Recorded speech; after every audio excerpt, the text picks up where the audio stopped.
प्रिय विद्यार्थियों, 110 की स्पीड से आपका टेस्ट शुरू होगा 5 सेकंड बाद। स्टार्ट। कोविड महामारी की पहली लहर का लगभग सफलतापूर्वक सामना कर लेने से सरकार और जनमानस दोनों में आई आत्मसंतुष्टि ने इसकी दूसरी लहर को अधिक भयावह बना दिया। स्टॉप।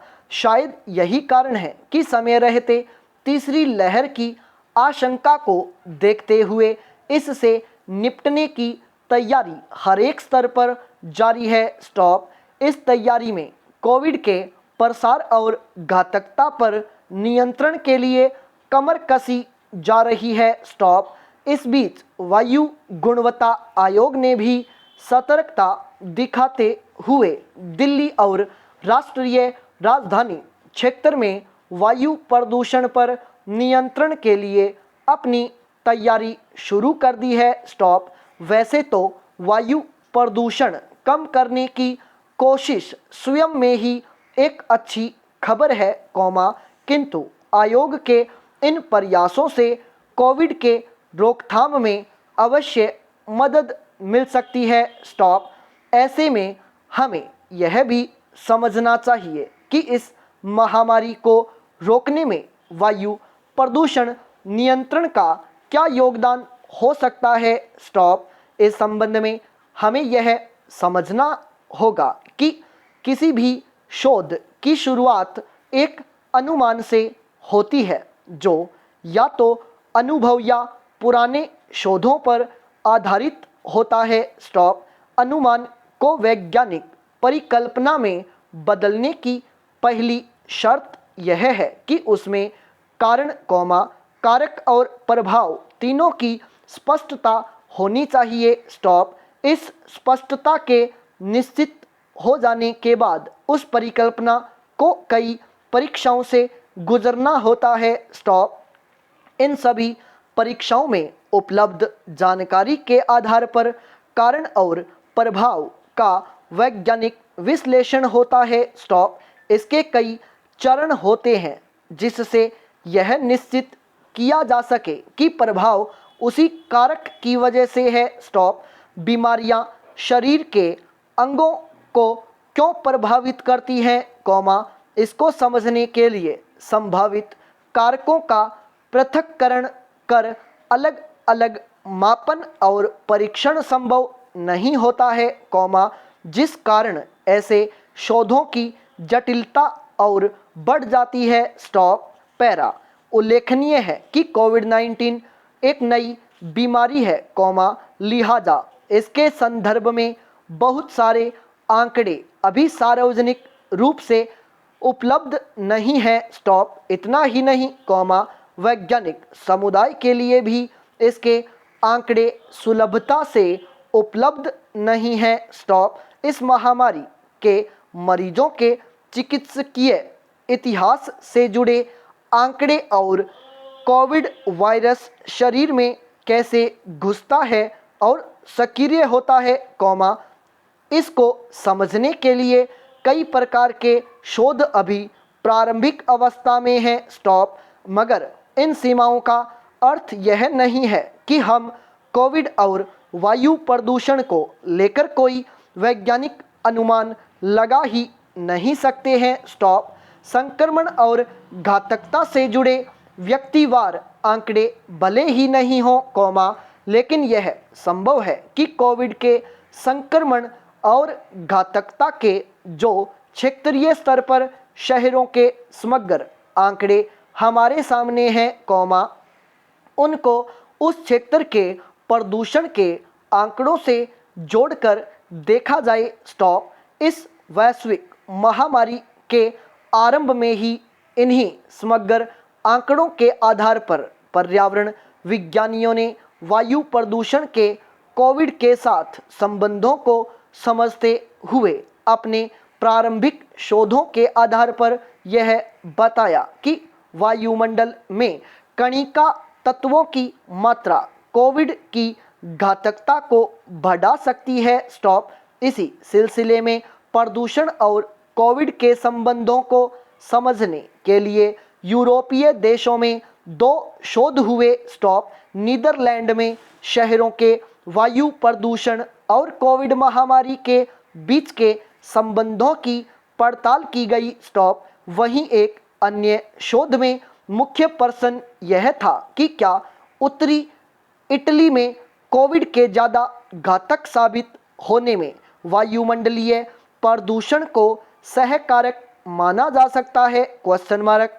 शोध को इसी दिशा में आगे बढ़ाते हुए यूरोप के शोधकर्ताओं की एक टीम ने प्रदूषण और कोविड से होने वाली मौतों पर वैश्विक स्तर पर शोध किया स्टॉप। इस टीम ने पूरी दुनिया में कोविड से होने वाली 15% मौतों में प्रदूषण को सहकारक माना था स्टॉप। क्षेत्रीय स्तर पर देखें तो ज़्यादा प्रदूषित पूर्वी एशिया, उत्तरी अमेरिका तथा यूरोप में कोविड से होने वाली वैसी मौतें जिनमें प्रदूषण सहकारक था, उसका हिस्सा क्रमशः 15, 27 तथा 19% माना गया स्टॉप।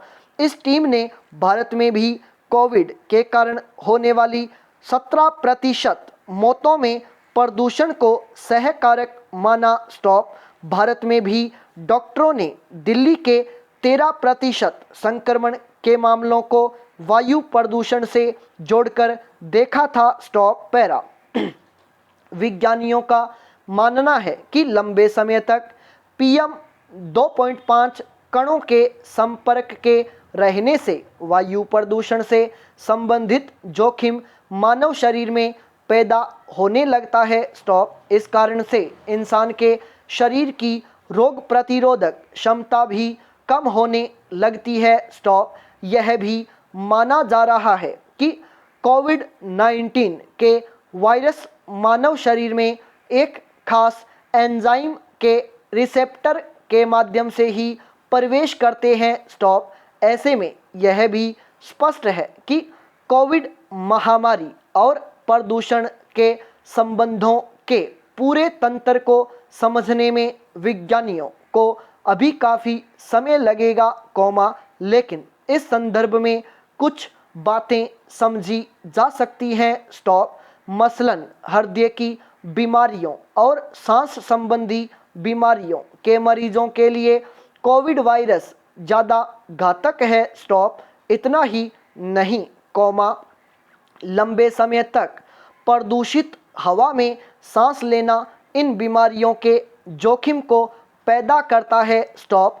अगर वायु प्रदूषण का स्तर बहुत ज़्यादा होता है तो अल्प समय में भी सांस संबंधी ऐसी अनेक प्रकार की समस्याएं पैदा हो सकती हैं जो सामान्य परिस्थितियों में प्रदूषित वातावरण से बाहर निकलने के कुछ समय बाद अपने आप या सामान्य इलाज से दूर हो जाती हैं स्टॉप। मगर उस अंतराल में कोविड संक्रमण हो जाए तो वह सामान्य परिस्थिति के संक्रमण से ज़्यादा खतरनाक साबित हो सकता है स्टॉप। यानी यह स्पष्ट है कि वायु प्रदूषण कोविड के जोखिम को बढ़ा रहा है स्टॉप। यह वायरस इंसान की सांस संबंधी परेशानियों को बढ़ाकर बीमारी की घातकता को सीधे तौर पर प्रभावित करता है स्टॉप। अभी तक के तमाम वैज्ञानिक शोधों के आधार पर ऐसा मानना गलत नहीं होगा कि अगर कोरोना संक्रमण की तीसरी लहर और वायु प्रदूषण एक साथ मिल जाते हैं तो वह स्थिति काफ़ी खतरनाक साबित हो सकती है स्टॉप। पैरा। रक्षा एक ऐसा सेक्टर है, जिसमें पूंजी लगाने पर रिटर्न मिलने से काफ़ी वक्त लगता है तथा इसमें निवेश के लिए एक मुश्त भारी बजट की आवश्यकता होती है स्टॉप। तीसरे विश्व के राष्ट्रों के लिए यह एक दुर्लभ कार्य है स्टॉप। भारत में अब तक निवेश के बाद रिटर्न की गारंटी नहीं होती थी, क्योंकि विदेशी कंपनियां हमसे बेहतर सैन्य उपकरण बनाती थीं। स्टॉप। हम प्रतिस्पर्धा में पीछे छूट जाते थे। स्टॉप।